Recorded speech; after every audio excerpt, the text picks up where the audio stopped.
বাক্যটোৱে বুজাইছে কি যে মই আগতকৈ বহুত সুখী কিন্তু ভেৰি শব্দটোৱে আচলতে বুজায় বৰ মই বৰ সুখী আৰু বহুত সুখীৰ মাজত পাৰ্থক্য আছে গতিকে ইয়াত এই মোৰ মাছ আৰু মেনিৰ ভিতৰতে হ'ব কিন্তু মেনিটো নহয় কিহৰ কাৰণে নহয় জানেনে মেনিটো হৈছে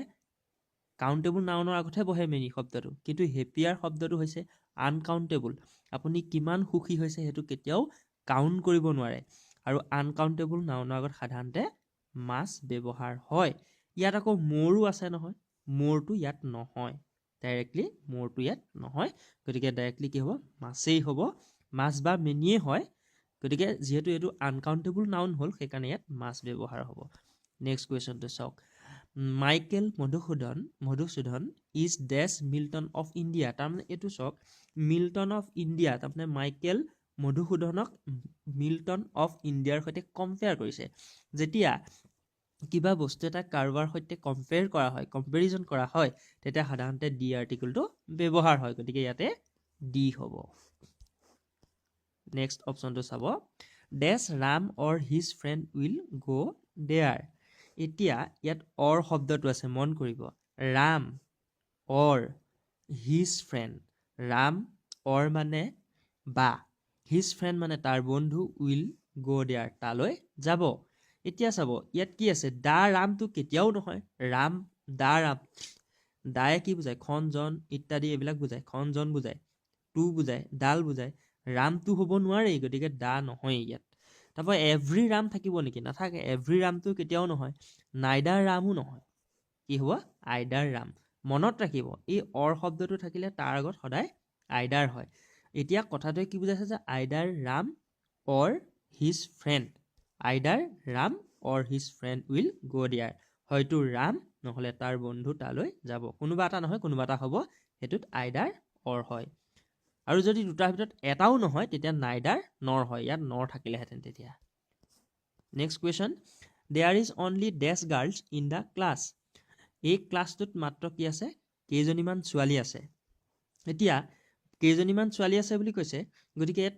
মেনিয়ে বহুত বুজায় মাছেও বহুত বুজায় গতিকে এই দুটাটো নহ'বই এই দুটা অপশ্যনৰ ভিতৰতে কোনোবা এটা শুদ্ধ হ'ব এতিয়া চাব গাৰ্লছ মানে ছোৱালীবিলাকক আমি কাউণ্ট কৰিব পাৰোঁ গতিকে গণনা কৰিব পৰা শব্দবিলাকৰ আগত সাধাৰণতে কি বহে ফিউ বহে গতিকে ইয়াত কি হ'ব এ ফিউ হ'ব গতিকে কি হ'ব there is a few girls in the class next he does not have dash money with him he does not money have money with him তাৰ হাতত কি নাই কোনো ধৰণৰ পইচা নাই মানে তাৰ হাতত পইচা নাই এইটোৱে কি বুজাইছে ডাজ নট থকাটোৱে নিগেটিভ বুজাইছে যেতিয়া বাক্য এটা নিগেটিভ বুজায় সাধাৰণতে আৰু লগতে কুৱেশ্যন মাৰ্ক থকা বুজায় মানে ইণ্টাৰগেটিভ আৰু নিগেটিভৰ ক্ষেত্ৰত সাধাৰণতে এনি শব্দটো ব্যৱহাৰ হয় গতিকে ইয়াত হ'ব এনি নেক্সট কুৱেশ্যনকেইটা আমি টেন্সৰ ওপৰত লৈছোঁ টেন্সৰ ওপৰত চাব এইটো my friends dash the prime minister yesterday গতিকে ইয়াত কি আছে চি আছে হেভ বিন চিন আছে চ' আছে আৰু হেড বিন চিন আছে এতিয়া ইয়াত মন কৰিব য়েষ্টাৰডে শব্দটো আছে মাই ফ্ৰেণ্ডছ মানে মোৰ বন্ধুবৰ্গবিলাকে কি কৰিছিলে চ' গতিকে দেখিছিল কাক দেখিছিলে দ্য প্ৰাইম মিনিষ্টাৰক দেখিছিলে কেতিয়া দেখিছিলে যোৱাকালি দেখিছিলে গতিকে যোৱাকালি হৈ যোৱাৰ লগে লগে এইটো কি টেন্স হ'ল পাষ্ট ইনডিফিনিট টেন্স হ'ল গতিকে পাষ্ট ইনডিফিনিট টেন্স হোৱাৰ কাৰণে এইটো শ্ব'ৰ পাষ্ট ফৰ্মটো হ'ব কি চিৰ পাষ্ট ফৰ্মটো হ'ব চ' গতিকে এই অপশ্যনকেইটা ইয়াত নহ'ব গতিকে শুদ্ধটো হ'ল option number C next he dash fast when the accident occurred মানে হ'ল সংঘটিত হোৱা সি বেগত কি কৰিছিলে বাৰু সি বেগত গাড়ীখন চলাই গৈছিল সি খুব বেগত চলাইছিল হুৱেন দ্য এক্সিডেণ্ট অকাৰ্ড যেতিয়া এক্সিডেণ্টটো সংঘটিত হৈছিল অৰ্থাৎ ইয়াত চাব হুৱেন শব্দটো আছে তাৰপিছত এটা বাক্য আছে দ্য এক্সিডেণ্ট অকাৰ এই বাক্যটো কিহত আছে পাষ্ট ইনডিফিনিট টেন্সত আছে যেতিয়া দুটা বাক্যৰ এটা যদি পাষ্ট ইনডিফিনিট টেন্সত থাকে তেতিয়াহ'লে আনটো বাক্য সদায় পাষ্ট কণ্টিনিউৱাছ টেন্স হয় গতিকে হি ৱাজ কি হ'ব ড্ৰাইভিং ফাষ্ট সি বেগত চলাইছিল she thank me for what I dash ইয়াত কি হ'ব চি মানে তাই থেংকড মি মোক ধন্যবাদ জনাইছিল ফৰ হোৱাট আই হেড ডান মই যিটো কৰিছিলোঁ, মই মানে কিবা কাম এটা কৰিছিলোঁ, সেই কামটো কৰাৰ কাৰণে মোক কি কৰিলে তাই ধন্যবাদ জনালে। ইয়াত মন কৰিবলগীয়া কথা কি হৈছে, এই হোৱাট শব্দটো থকাৰ লগে লগে হোৱাট যে ৱৰ্ডটো আছে, এই ৱৰ্ডটোৱে দুটা বাক্য গঠন কৰা হৈছে। ইয়াত এটা এইডোখৰ এইখিলৈকে এটা বাক্য হৈছে, আকৌ এইফালৰ পৰা এইটো এটা বাক্য হ'ব। এতিয়া চাব কথাটো, এই বাক্যটোৰ ক্ষেত্ৰত কি হ'ব, যেতিয়া ইয়াত চি থেংক মি, এই বাক্যটো প্ৰেজেণ্ট ইনডিফিনিট টেন্সত আছে, গতিকে তেতিয়া আনটো বাক্য, এইটো প্ৰেজেণ্ট ইনডিফিনিট নহয়, পাষ্ট ইনডিফিনিট টেন্সত আছে, গতিকে আনটো বাক্য কি হ'ব, পাষ্ট পাৰফেক্ট, গতিকে আই হেড ডান হ'ব, option number C. Question number 9ত আছে, a strong wind dashed since last night. Strong মানে কি, প্ৰবল, ডাঙৰ, উইণ্ড মানে হ'ল বতাহ, এজাক বৰ ডাঙৰ বতাহ আহিছিলে, কেতিয়া, চিন্স লাষ্ট নাইট, যোৱা ৰাতি। তাৰমানে কি হৈছিলে, যোৱা ৰাতি, এই চিন্স যে শব্দটো আছে, চিন্স শব্দটো থাকি পেলাই লাষ্ট নাইট বুলি এটা সময় বুজোৱা ৱৰ্ড আছে। যেতিয়া চিন্স বা ফৰ থাকি সময় বুজোৱা ৱৰ্ড থাকে, তেতিয়া বাক্যটো সদায় প্ৰেজেণ্ট পাৰফেক্ট কণ্টিনিউৱাছ টেন্স হয়। গতিকে ইয়াত প্ৰেজেণ্ট পাৰফেক্ট কণ্টিনিউৱাছ টেন্স কৰিবলৈ হ'লে আমি কি দিব লাগিব, হেজ বিন ব্লয়িং, এজাক ডাঙৰ বতাহ কি হৈছিলে, হেজ বিন ব্লয়িং, বৈ আছিলে কেতিয়াৰ পৰা, চিন্স লাষ্ট নাইট, যোৱা ৰাতিৰ পৰা বতাহ ডাঙৰ এজাক বলি আছিল, বতাহ বলি আছিল। Next question number 10, you must not leave this place until you dash the work. You must not leave, তুমি এৰাটো উচিত নহ'ব বা এৰাটো উচিত নহ'ব, দিছ প্লেচ, এই ঠাইডোখৰ, until you dash work,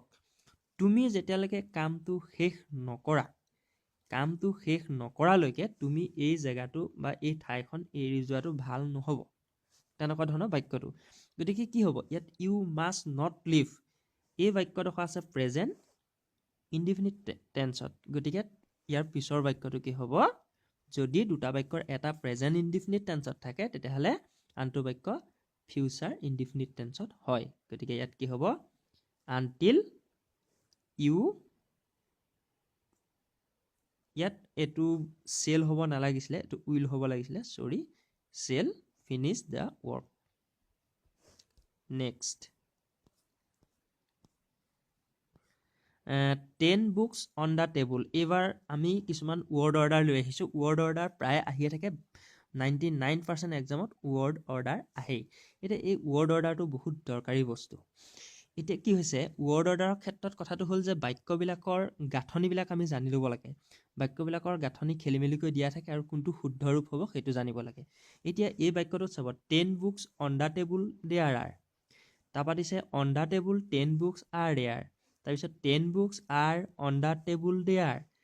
R 10 books on the table. গতিকে ইয়াত শুদ্ধ কোনটো হ'ব আপোনালোকে গম পাইছে। প্ৰথমতে আমি সদায় ছাবজেক্টটো চাব লাগিব, ইয়াত ছাবজেক্টটো, ইয়াত বিশেষ ছাবজেক্ট নাই কাৰণে দেয়াৰটোৱে ছাবজেক্ট হিচাপে ব্যৱহাৰ হ'ব। দেয়াৰ তাৰপিছত এটা বি ভাৰ্ব থাকে, গতিকে ইয়াত আৰটো আহিলে, দেয়াৰ আৰ কিমান কিতাপ আছে, 10 বুকছ, 10খন কিতাপ। ক'ত আছে কিতাপকেইখন, অন দ্য টেবুল, টেবুলখনৰ ওপৰত। এনেকৈ আমি বাক্যটোৰ অৰ্থবিলাক জানি ল'লে আমাৰ সুবিধা হ'ব। গতিকে ইয়াৰ শুদ্ধ উত্তৰটো হ'ব অপশ্যন ডি। নেক্সট কুৱেশ্যন, এইটো চাব, ইয়াত কেনেকুৱা ধৰণৰ আছে, I came to see you but you were yesterday not at home.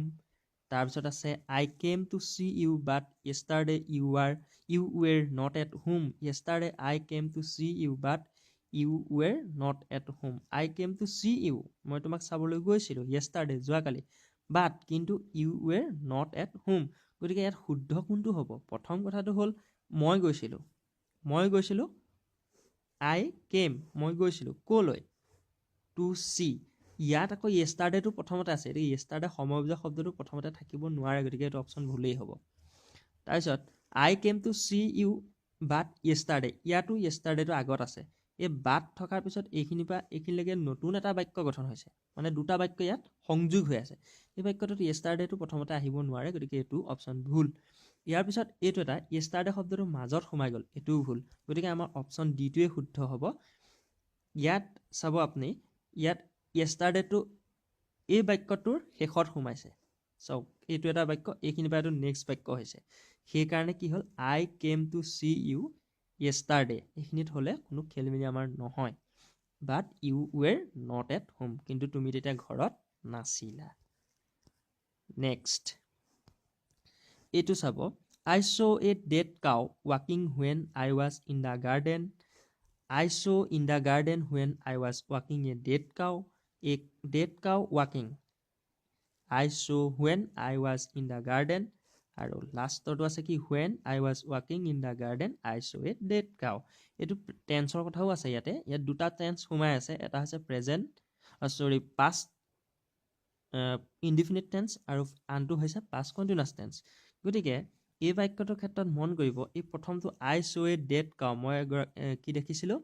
মৰা গৰু দেখিছিলোঁ walking dead cow walking. এতিয়া চাব এই I saw এইটো I হ'ল তাৰপিছত show এইটো মেইন ভাৰ্বটো past হ'ল তাৰপিছত এটা dead cow তাৰপিছত আকৌ walking অপশ্যনটোতো আহিব নোৱাৰে walkingটো আহিব নোৱাৰে কাৰণ মেইন ভাৰ্বৰ লগত তাৰপিছত ing নহয় তাৰপিছত when I was in the garden গতিকে এই বাক্যটো গাঁথনিটো ভুল হৈ আছে এইটো নেক্সট আছে I saw in the garden when I was walking a dead cow এইটোতো নহয় আৰু বাক্য পঢ়ি সকলোৱে গমেই পাইছে এইটো বাক্যটোৱে সম্পূৰ্ণৰূপেই ভুল আছে এইটো হ'ব নেকি a dead cow walking a dead cow এটা মৰা গৰু walking মৰা গৰুৱেটো কেতিয়াও খোজ কাঢ়িব নোৱাৰে গতিকে এইটো অপশ্যনো ভুল হ'ব অপশ্যন ডি টোৱে শুদ্ধ হ'ব when যেতিয়া I was walking মই খোজ কাঢ়িছিলোঁ ক'ত in the garden মানে মই যেতিয়া বাগিচাখনত খোজ কাঢ়ি আছিলোঁ I saw মই দেখিছিলোঁ কি দেখিছিলোঁ a dead cow এটা মৰা গৰু next the ball hit me on the head which was made of rubber যে যিটো এই বাক্যটো মই পঢ়ি দিছোঁ গোটেইকেইটা আপোনালোকে অপশ্যনবিলাক ভালকৈ চাই লওক বাক্যটোৱে বুজাইছে যে এটা বলৰ কথা কৈছে আৰু সেই বলটোৱে ক'ত মোক খুন্দা মাৰিছিলে মোৰ মূৰত আৰু সেই বলটো কিহেৰে তৈয়াৰী আছিলে ৰাবাৰে তৈয়াৰী আছিলে গতিকে এতিয়া এই বাক্যটোত ইয়াত এইটো শুদ্ধ হ'ব ভালকৈ চাওক দ্য বলটো কথা কোৱা হৈছে হুইচ হিট মি যিটোৱে মোক খুন্দা মাৰিছিলে ক'ত অন দ্য হেড মোৰ মূৰত খুন্দা মাৰিছিলে সেইটো কিহেৰে নিৰ্মিত ৱাজ মেড অফ ৰাবাৰ গতিকে এইটো এটা কম্পাউণ্ড চেণ্টেন্সত পৰে আচলতে সেইকাৰণে এইটো এনেদৰে আছে আজিৰ লাষ্ট কুৱেশ্যনটো হৈছে they only work when they have no' money তেওঁলোকে তেতিয়া কাম কৰে বোলে সিহঁতে তেতিয়াহে কাম কৰে যেতিয়া তেওঁলোকৰ কি নাথাকে পইচা নাথাকে ইয়াত শুদ্ধ অপশ্যনটো আপোনালোকে চাওক ভালদৰে কোনটো হ'ব অপশ্যন এটো নহ'ব দে অনলি নহয় ইয়াত দেৰ পিছত বেলেগ এটা আহিব লাগিছিল নেক্সট এইটো হ'ব দে ৱৰ্ক তেওঁলোকে কাম কৰে only when they have no' money যেতিয়া তেওঁলোকৰ হাতত পইচা নাথাকে গতিকে ভিডিঅ'টো চাই কেনে পালে জনাব কিছু খেলিমেলি হৈছে যদি আপোনালোকে শুধৰাই দিব বা যদি কোনোবাটো কওঁতে ভুল হৈছে তেতিয়া আপোনালোকে শুধৰাই দিব আৰু পৰৱৰ্তী পৰ্যায়লৈ আৰু ভিডিঅ' আপোনালোকলৈ আগবঢ়াম চেনেলটো ছাবস্ক্ৰাইব কৰি ৰাখিব ধন্যবাদ শুভৰাত্ৰি